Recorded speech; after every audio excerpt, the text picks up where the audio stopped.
everyone, my name is Ryan. Welcome to Two Car Pros, and today I'm going to show you how to replace a front brake caliper for a 2005 Ford F-150. Now we did the passenger side, but the driver's side is exactly the same, but on the other side of the truck.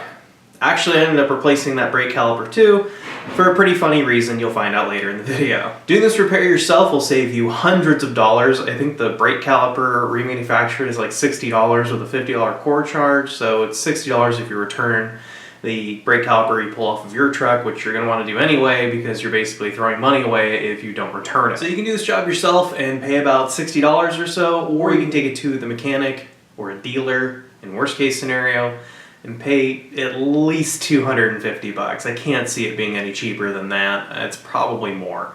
So that is something to consider. I also recommend replacing the rest of your brake parts while you're at it, unless they're fairly new. You're here anyway, you might as well just replace the brakes, and I have a video down below in the description to show you exactly how to replace the brakes on this exact truck. So if you like, you can check that out as well. We're still in a little bit of a transition phase, that's why we're here and not in our new shop. Our new shop is coming, but it's going to be a few more weeks. Please bear with us and stick around for that because I promise it is going to be worth it. We're going to be able to start all kinds of new amazing projects, new engine builds, new project cars. It's going to be awesome. So make sure you're subscribed to stick around for that. With all out of the way, let's go ahead and jump into it. So what we're going to do is turn the braking assembly here to left so our line is a little more accessible, and then we're going to have our large catch pan ready. Always have a bigger catch pan than you think because you know, brake fluid kind of gets everywhere, and if it gets on your paint it can actually peel it right off, so be mindful of where your brake fluid is going. So we're going to take a 14mm socket, and we are going to remove the bolt holding this banjo fitting on, and it's already leaking, not surprising. There we go. Remove our banjo bolt, and then also remove the two copper washers that are fixed to here. The first one already fell off, so I just have to grab a pair of pliers and get that one off. So we can remove our other copper washer. There we go. So I have a little vacuum cap here, and I'm just going to put it into my banjo fitting like this, and what that's going to do is, at the very least, stem the flow of brake fluid, if not stop it. What I can do is grab a 13mm socket and just remove the bolts that hold our caliper to the bracket, just like a regular brake job.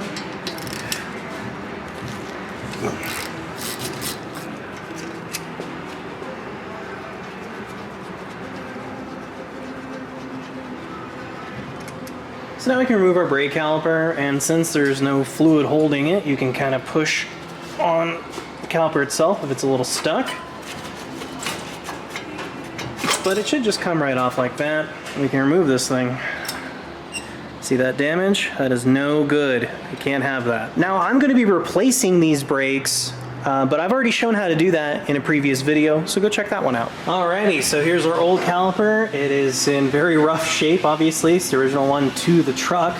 But what I have on my left is one I picked up at Napa. Now there is a $60 core on these. There's usually core on big brake parts like this, you know, that aren't like a rotor or something. There's usually core charges, so hold on to these. Don't just throw these into the trash because they go off and then they get rebuilt into something amazing like this one. Take that out of the box, inspect it, make sure it is correct, which it isn't. And this is why you inspect them, to make sure that you got the correct one, because look, bleeder's in the wrong spot. So this is the driver's side and we're doing the passenger side. So make sure before you take it home that you don't just trust the guy, that you actually look at it and make sure that you're getting the right side. All right, quick trip from the parts store, and we have our correct brake caliper. Pretty funny. So before we put this bad boy on, I'm gonna go ahead and grab a 10mm and just make sure that the bleeder is snug, like this one is. This would be a real bummer to put it on, hook up the line, and then it just starts, fluid just starts going everywhere, or worse, you push on the brake and it goes woo, right onto your paint. That'd be a total bummer. So let's go ahead and make sure that bleeder is nice and tight. Then we can grab a 13mm socket. Remove these bolts for the slides. There we go, very cool. And then we can go put our caliper mounting assembly back on our rotor. So I already have my caliper mounting bracket all loaded up with my brand new brake parts. Now you don't need brand new brake parts. It's a good idea though. If they're in good shape though, don't be afraid to reuse them.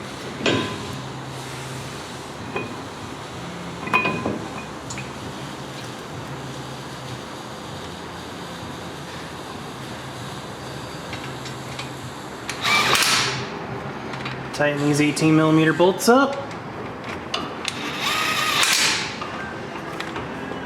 And I'm going to give them a snuggening with these with this breaker bar. It's 18mm, so pretty tight. If I find a torque spec, I will leave it down below.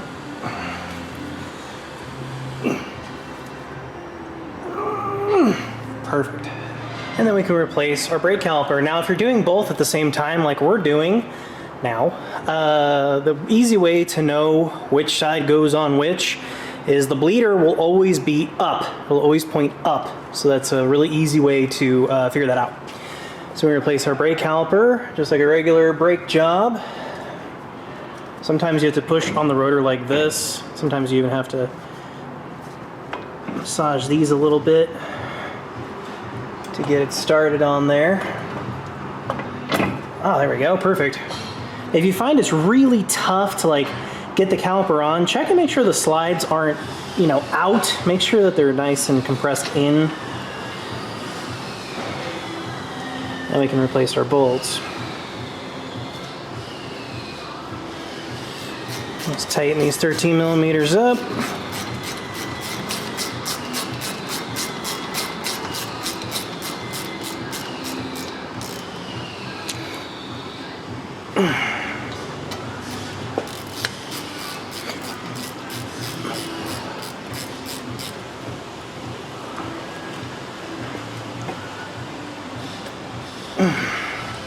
Awesome.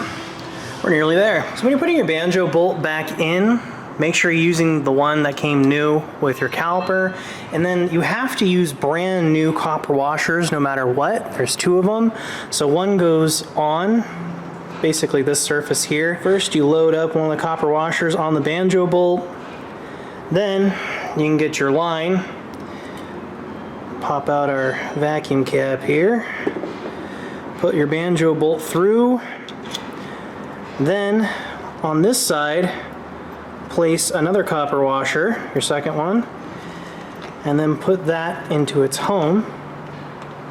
So once you get the thread started, a little tricky because it's really slippery, and then grab your 14mm wrench and start tightening it down. Make sure that it's lined up into its home too.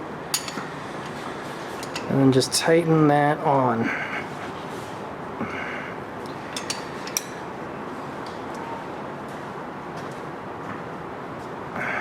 There we go, very good. We can clean that brake fluid off using a little bit of carb spray.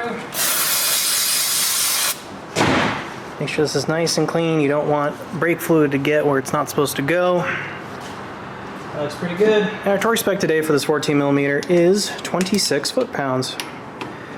Perfect. All right, now after we've replaced our brake caliper, we're gonna go ahead and place a funnel in our reservoir. And we're gonna get some DOT 3 brake fluid, and we're just going to top that off. Not a ton came out, but you know, you want brake fluid to be in there. Almost there. There we go. It's kind of tough to see on camera, but we're right here at the max line. That looks fantastic. We remove our funnel and replace our cap. Awesome. So what I'm going to do next is take my 10mm wrench and put it on our bleeder here, clocked kind of in that direction. And then I'm going to take our 1/8 inch vacuum line, put it over our bleeder like that, and then run. Then I have my vacuum line running down into my water bottle here, and what I'm going to do is I'm going to crack the bleeder open. Just a bit, doesn't have to be, you know, wide open or nothing. Our gravity is going to help get fluid from our master down to our caliper because this caliper is completely empty. There's a bunch of air in here. So fluid is slowly draining down into here and filling this bad boy up to the bleeder, and then it's going to come down and into our water bottle. So once that has happened and there is fluid down here, we're gonna close our bleeder and check our fluid level on our master to make sure it hasn't dropped too far. So it's been about maybe 5 or 6 minutes later, and you can see that a decent amount of fluid's already come out, and it might be a little tough to see on camera, but right now, cleaner fluid is coming out of the tube than is over here in kind of the base of the water bottle. So that is perfect, and we can go ahead and tighten our bleeder back up for right now. We can go ahead and tighten our bleeder up, just snug it up.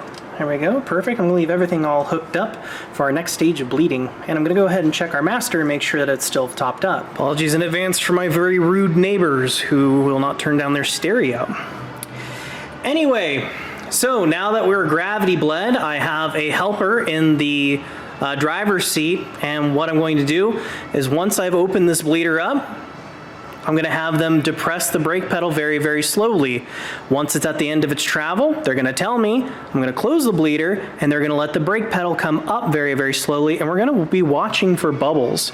So once this stops making bubbles, it'll kind of fill the bottom of this container. Once there's no more bubbles, there's no more air in the system, and you're properly bled, and then you can shut the bleeder off. Down slow.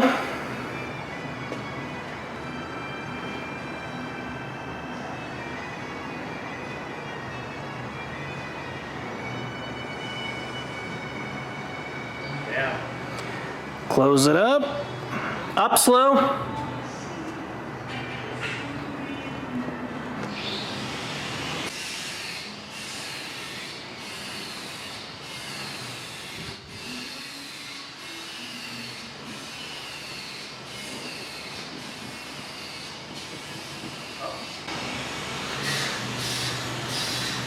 Open the bleeder back up. Down slow. Okay, see how there's bubbles right there? That's no good. Bubbles no good. Yeah. Bleeder closed, back up slow. Bleeder open, down slow. All right, looks like we're not getting any more bubbles. Yeah. Perfect, no bubbles. Bleeder closed, up slow. Awesome, no bubbles. So now that we don't have any more bubbles, we can go ahead and remove our little bleeding kit here. Make sure it's nice and snug and closed. Have some carburetor spray and clean off our area here.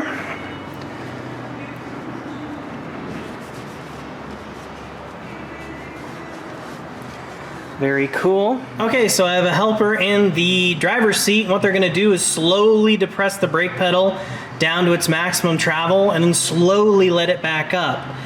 You know, it should take at least 2 full seconds to be fully depressed and at least 2 full seconds to come back up, maybe 3 seconds, just go slow.